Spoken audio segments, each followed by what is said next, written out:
This is the Let's Go Win podcast with your host, J.M. Ryerson.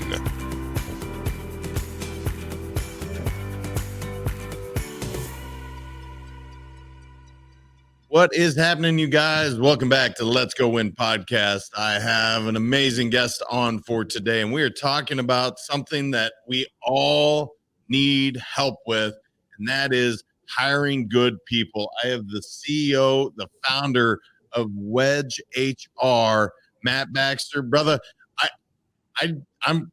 This is such an important topic in today's society. I'm literally losing my words because everyone needs more and good qualified human beings, and you're helping with that solution. I will just open it from there and say, help. I love it. Thanks for having me. You said an amazing guest. I don't know if we qualify into that, but excited to be here. A little bit about Wedge. We're a video interview platform as well as a talent attraction platform. What our job is to do is if you have candidates, to help screen them more effectively and efficiently. If you don't have candidates, our job is to help you attract them. So many people, I'm sure anybody listening has heard the lovely terms of the war on talent. We're competing for talent, all this, and this.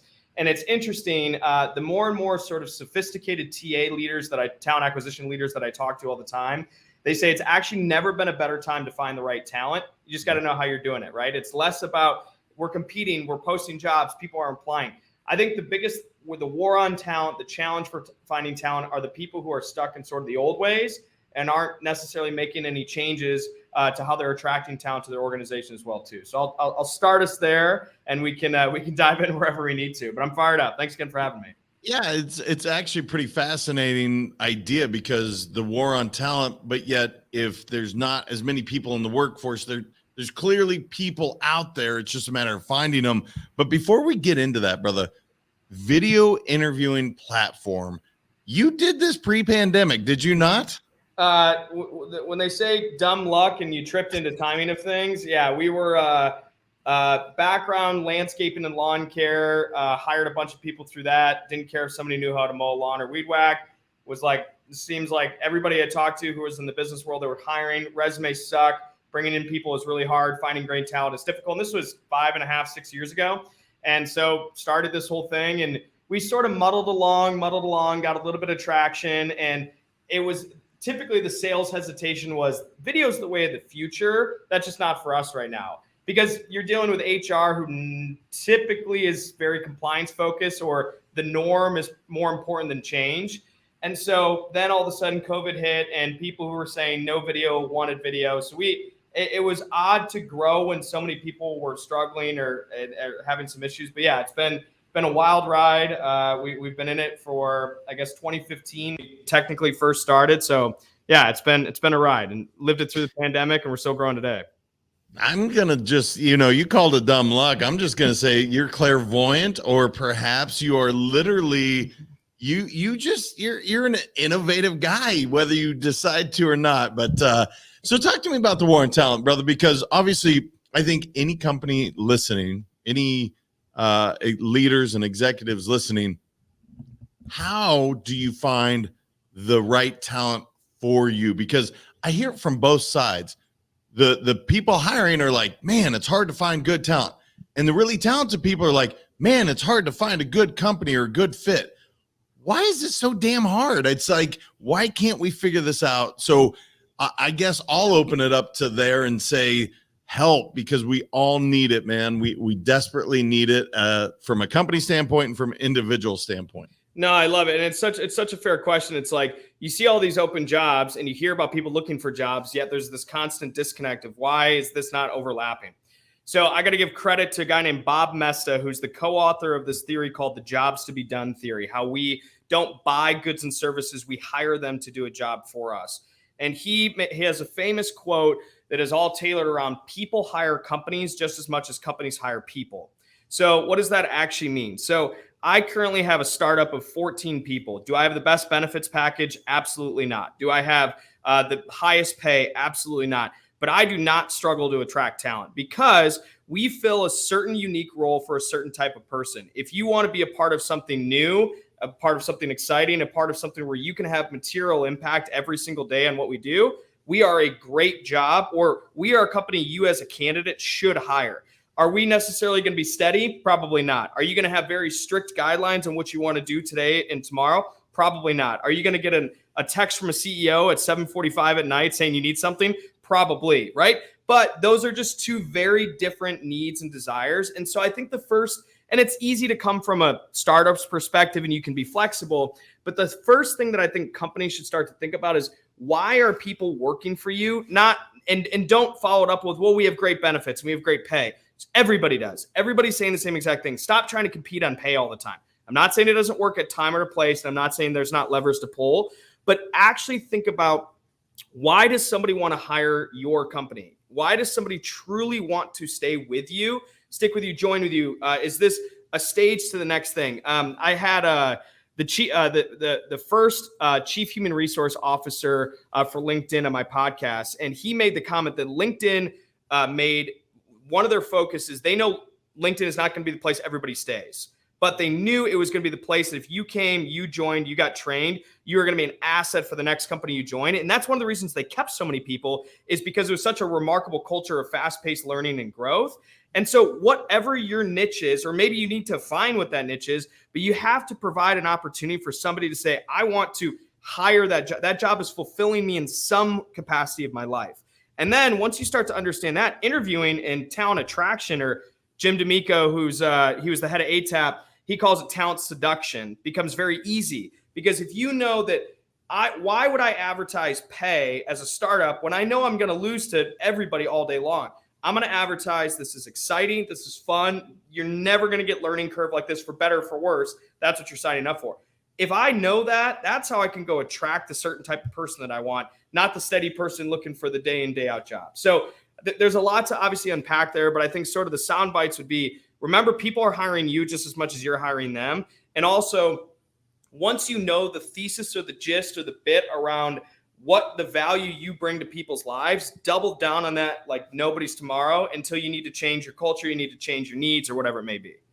Yeah, and what I heard in that too is, be authentic with 100%. who you are. Yeah, so it's, instead of saying, again, startup and trying to act like, fake it till you make it, just be truthful with it, right? Then that's what I heard in that, is the culture. The other thing that's really remarkable, and I know that I think it was Gallup did the study on 71% of current employees are disengaged in the workforce. 100%. Now, when they ranked it, pay was number 5 of the top 5. So of the top 5 issues, pay was the least or most important, however you have.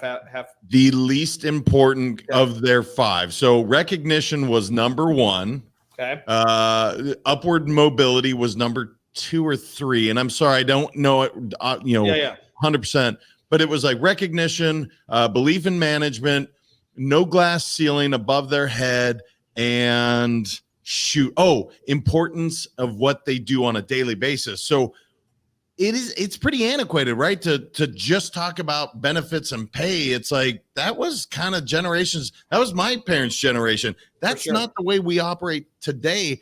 And you can't be a dinosaur, right? In this, you have to adapt. Again, I'm talking to the expert, so I'm just curious to get your thoughts on it.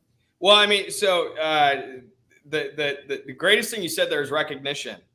Recognition is free. So that's something that I think companies don't. Sure, you can make it more glamorous, and sure, you can get awards and you can do all that different stuff. But picking up the phone and calling an employee and say you're doing a damn good job. So okay, everybody hates when they get called out in a negative manner in front of every person. Everybody loves when they get called out in front of a group of people to be recognized for something positive they did for the organization. And so whatever capacity or whatever it may be, that's a really cheap way to keep people around. That's a really cheap way to make people feel and I'm not just talking about from a cost perspective, but it's not like you need to build out a massive program to pick up JM. Yo, dude, you crushed that last meeting. Way to go. Or, hey man, I know we lost that one, but you're still kicking ass. All good, man. Let's go. So I just think that, like, you look at that study and remove all the other 4. If you just fix that recognition one, the number one thing that people want, boom. I also think that's a remarkable tap into humanity of thinking about what they actually care about. Probably not what we think it is. And it's probably simpler than we all believe it to be true. Yeah, it is. It's remarkable because, again, it's to give a high five again, I'm not an HR guy, but a hug may be inappropriate, but a high five, kudos of some sort. Like you said, that's free. It doesn't cost anything. I want to ask you about interviewing. Is there a specific way to interview to bring on and as you said, hiring you as a company and you're hiring them? Do you have suggestions? Because I had my form and it was always about 3 interviews was what I did.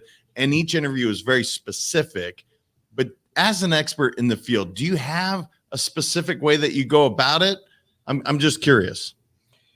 So I'm gonna answer that question. I'm gonna add one other spin to it. The first question is, do you even need interviews? In our interviews, is it actually relevant to the job? So we work with some trucking companies with our software. And the dumb question is, why are you making a trucker come in for a formal interview when it has absolutely nothing to do with the job? Get rid of them entirely. Get rid of them. Like, irrelevant. It doesn't matter how good or bad they are at interviewing. That is a likable component. That's a recruiter liking a trucker. It is not job specific. It's not job performance based. In fact, I find it, most jobs really aren't that. Just lost you just for a minute. I think we hit the unmute button. We're back. Sorry about that. We're back, brother. All good. I truthfully don't believe there's that many jobs that are interviewing is really as important as we've made it throughout history. My job, your job, right? So I am pitching all the time. I'm getting up on stage. I'm on a podcast. If I'm applying for a job for your company, interviewing is the single most important part of my role, because how do I perform in a short snippet, quick response, like on the fly? I'm not saying remove interviewing entirely, but think about the structure and the weight that you put on the interview, because it may or may not necessarily hold as much value as you think it is. Now, in the HR world, there's certainly the level of you have to have some form of compliance and standardization, but also understand some certain ways that you can go about doing that. So specifically with like video interviewing technology, one thing we strongly encourage companies to do is allow for retakes for the jobs. Similar sort of logic. Having a candidate do one take wonders works for jobs like mine, where if I'm pitching all the time, first impressions really matter. But for an engineering role, for a something that's not customer success related, that allowing somebody to take a deep breath and go through the answers, and that's way more important. So I would certainly say the first question I would ask in all this is, to improve interview processes, do you need the interview? Secondly, what are you trying to get out of the interview? Are you trying to ask the question, do I like this person? Are you trying to ask we are putting this person through a job specific scenario and we happen to be doing it in an interview format? Fantastic. That could work. That's not bad. But if you're just interviewing for the sake of interviewing, you're putting too much weight on something that might not actually be relevant to the job. And that's where I'd cause people to take a deep step back and challenge that a little bit. And also, I think there's certainly a level of caution in this, but just be loose, and have a little bit more. I think interviews, it's okay to have a little fun with it, heaven forbid. I mean, so we see some companies asking questions like, just simply tell us your favorite joke. And I know, what does that have to do with the job? But maybe not. But at the same time, it allows the candidate to take a deep breath and be like, oh, okay, I can be a little bit more about myself, right? And so I think the broader question there is, what's the point of the interview? And then tailor it around that. I think it's brilliant, man. I mean, if we stop for a moment and just say, what am I trying to accomplish here? Do I want to know, are they competent? Do I want to know if they're an asshole? Do I want to know if they're a good culture fit? And that does make sense. Again, not being an HR, I'd be an HR nightmare because I've been at 1099. Why do you think I started my own companies? I can't work for anybody else. It's so true. I guess I'll give you one more question, and then I want to kind of open forum for you, anything you want. But yeah, I guess the overall question is, if you could change one thing about the hiring and the finding each other process, and you want everybody to hear this, what is that? What is the one thing you're like, I wish everybody knew this, whether they're job seeking or seeking an employee? What's the biggest thing we're missing out on? People are more than resumes. That piece of paper is just a piece of paper. It's one of the most outdated things. We haven't updated resumes for 150 years, and yet we are like you talk to every single person. And when I say this, I don't mean hyperbole. Every single person in HR, we want to hire great people. We care about empathy. We want to lead with empathy. We care about culture. We care about fit. But yet the very first thing you're looking at is a single sheet of paper that has nothing to do with the person, that is probably not even accurate to begin with. And you've removed any true understanding of who that person is, not just what they are on paper. I'm not saying they don't have their place. And I'm not saying if you're hiring a brain surgeon at Duke, you probably want to see what are their past qualifications. I'm not saying that those things you can remove entirely. But at the end of the day, if we truly talk about making things about people, you got to look past the resume. Yeah, it is, especially as colleges have changed as well. Do I really give a shit if they went to maybe or maybe not? I guess to your point, if they're going to be a doctor or an attorney, that's different. That's a profession. You need that schooling. But when it comes to how many people do we know that were in psychology that are doing tech now, and people that, 100%. Yeah, brother, I'll just give you open forum. Anything you want to, I didn't ask you that you're like, man, I want to share this with the world. Anything about Wedge HR, and definitely where they can find you, brother, because I think what you're doing is so impactful and it can help a lot of people. Well, I mean, I appreciate that. And obviously stuff like this is just awesome. And it's fun to shoot the breeze with a guy like you who knows how to ask amazing questions. I think, you can find us at wedgehr.com. You can reach out to me. I'm on LinkedIn at Matt Baxter. But, we love to come in. I won't talk. I'll talk to everybody. I'm happy to help. If we can serve you in a business format, would love to. If we can't, and I can help you in another direction via introductions, you're amazing at making introductions yourself. So, I mean, if I can help that in any capacity, I'd love to. But where we can really help companies is if you have, you say things like, I've got a huge stack of resumes. I can't look through them all. I've got too many phone screens, or candidates aren't showing up. If those are kind of sound bites you're struggling with, please call us, because it's not just to sell our product, but that's where we can actually have a material impact. I think the other side too is if you're in a world where you can't find any candidates, you don't know where to start, you are spending a bunch of money on all these different job boards and you're not getting candidates, that's where we want to come in and help you as well too. So there's kind of two different arms that we can at least have a conversation. If we can help professionally, fantastic. If not, we'll try to point you in a way that is beneficial. But, I think I think I mentioned this, but we came out with a book called The Hiring Knot. And the whole premise of it is like, let's kind of take a step back, and let's take a deep step back in this whole thing of what is a job and what is an employee. And I think COVID, in the most ugly way of tragedy that had happened, but in kind of a humanity coming up with something beautiful, I think we've disrupted what it means to work.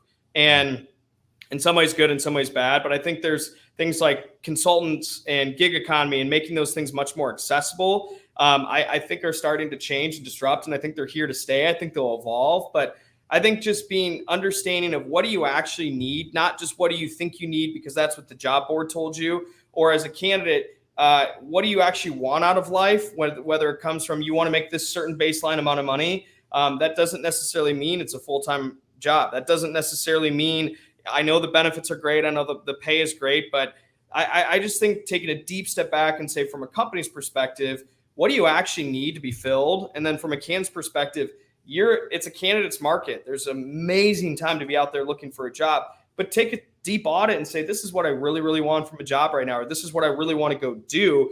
Remove the title of a job, but this is what I actually want to go provide value in a day in, day out basis.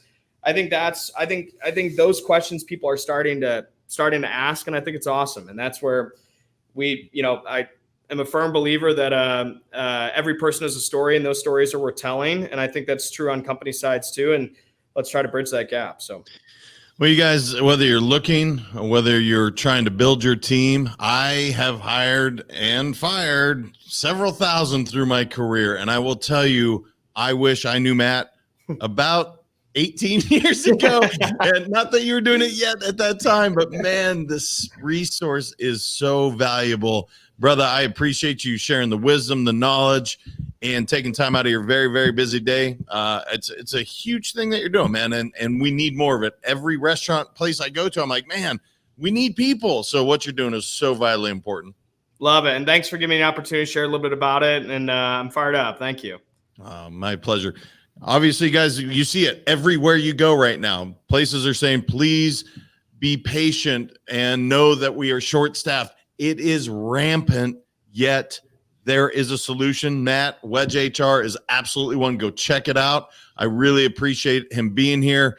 Until next time, you guys, remember your mindset matters. I appreciate y'all, and we will talk to you next week. Thank you so much for listening. If this content is delivering value to you, please make sure to subscribe, rate, and review us. That helps us build this community, and that is what we are all about. Building this community as big as we can, helping as many people as we can, and deliver as much value as possible. Be sure to head over to letsgowinpodcast.com for information on my coaching courses, and make sure to follow us on Facebook, Instagram, and LinkedIn at Let's Go Win 365. Let's go win and transcend in life. This is the Let's Go Win podcast with your host, J.M. Ryerson.